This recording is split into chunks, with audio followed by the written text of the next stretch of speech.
Le Livre du ciel, tome 20, 9 octobre 1926. Le royaume de la volonté est comme une nouvelle création.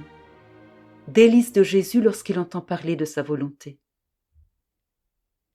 Je faisais comme d'habitude ma ronde dans le vouloir suprême, et Jésus me fit voir en moi un globe de lumière. Et comme je répétais mes actes dans le divin fiat, le globe devenait plus grand, et les rayons qui en sortaient s'allongeaient. Et mon toujours aimable Jésus me dit : « Ma fille, plus tu fais tes rondes dans ma volonté afin de répéter tes actes, plus la sphère de ce globe de lumière s'agrandit. Et plus sa puissance de lumière augmente, plus ses rayons s'étendent qui doivent illuminer le royaume de la volonté du fiat éternel. Tes actes fusionnés, dissous dans ma volonté, formeront le soleil spécial qui doit illuminer un royaume si saint.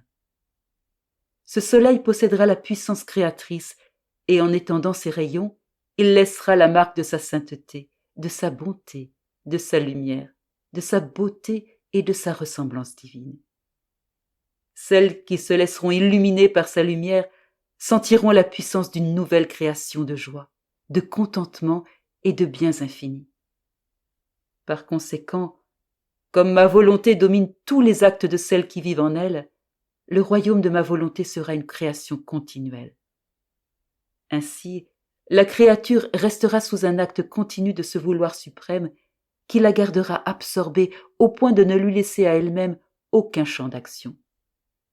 C'est pourquoi j'aime tellement que le royaume de ma volonté soit connu, à cause du grand bien que les créatures en recevront et du champ d'action qu'elle aura. En fait, ma suprême volonté est maintenant entravée par le propre moi des créatures. Mais en devenant connue, ces rayons vivifiants, pénétrants et pleins de lumière vivante éclipseront la volonté humaine qui sera éblouie par sa lumière éclatante. Et voyant le grand bien qui l'accompagne, elle laissera toute liberté d'action à ma volonté. Ainsi, dans ce royaume, une nouvelle ère, une nouvelle création continue commencera pour ma volonté. Elle sortira tout ce qui avait été établi pour les créatures si elles avaient toujours suivi ma volonté, et qui avait été conservé durant de nombreux siècles, comme en dépôt, et qui est maintenant libéré pour le bien des enfants de son royaume. Après quoi, j'ai continué à prier, et j'ai vu alors mon très grand bien Jésus sortir en hâte des profondeurs de mon intérieur, surmonté comme éclipsé par un faisceau de lumière qui m'empêchait de le voir. Je lui dis : « Mon Jésus, pourquoi es-tu si pressé ? Est-ce si important pour toi ? » Et lui : « Certainement, ma fille, c'est assurément ce qui m'importe le plus.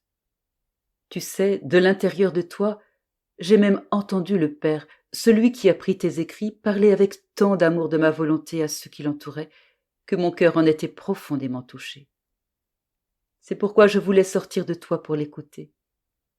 Ce sont les propres mots que j'ai utilisés pour parler de ma volonté et qui résonnaient à mes oreilles.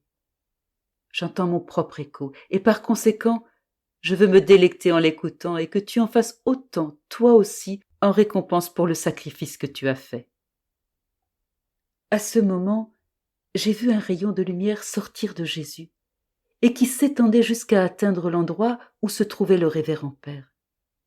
Et en l'investissant, il le fit parler. Et Jésus était tout consolé de l'entendre parler de son adorable volonté.